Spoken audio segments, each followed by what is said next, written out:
IPL 2025కి Pat కమిన్స్కి ఒక మంచి partner దొరికారనొచ్చు SRS టీంలో. అఫ్కోర్స్ అది ఎవరో కాదండి, Mohammed Shami.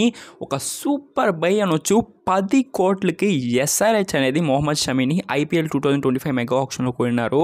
Of course KKR bid start చేశారు. కేకేఆర్ అండ్ సిఎస్కే బిడ్ చేస్తూ లాస్ట్ దాకా వచ్చారు. ఫైనల్లీ ఎల్ఐసి దగ్గర వచ్చింది బిడ్కి. ఎల్ఐసి దాని తర్వాత కేకేఆర్ ఇలా బిడ్స్ అయితే పోతూనే ఉండింది. మీరు కూడా బిడ్స్ అనేది స్క్రీన్ పైన చూడొచ్చు. ఇలా బిడ్స్ పోయేటప్పుడు మన ఎస్ఆర్హెచ్ వెయిట్ బ్రో మేము కొనుక్కుంటాట అనేసి 10 కోట్లకి అనేది మొహమ్మద్ షమీన్ అనేది కొనుక్కున్నారు. ఒక సూపర్ బై అనొచ్చు. అఫ్కోర్స్ మనం ఇంకా వెయిట్ చేసి చూడాలి మన ఎస్ఆర్హెచ్ వచ్చి ఇంకా ఎలాంటి బైస్ అయిపోతారా అని. దాని తర్వాత హర్షదీప్ సింగ్కి బిడ్స్ అనేది చేశారు. బట్ హర్షదీప్ సింగ్కి ఆర్టీఎం కార్డ్ అనేది పంజాబ్ కింగ్స్ అనేది వాడేశారు. దాని తర్వాత రిషబ్ పంత్కి బిట్స్ చేశారు.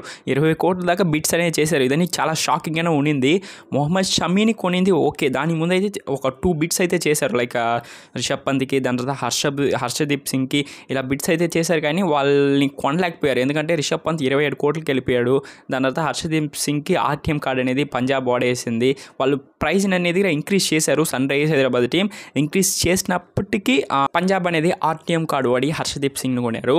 హర్షదీప్ సింగ్ లేకపోతే ఏమి మొహమ్మద్ షమీ ఉన్నాడు. ఒక మంచి బౌలర్, మన టీమిండియాకి గన్ బౌలర్గా ఉన్నాడు. ఇప్పుడు సన్ రైజర్స్ హైదరాబాద్ టీంలో ప్యాట్ కమిన్స్తో ఒక కాంబోగా ఉండబోతాడు. చూద్దాం నెక్స్ట్ సన్ రైజర్స్ హైదరాబాద్ ఏ ప్లేస్ను కొంటారని.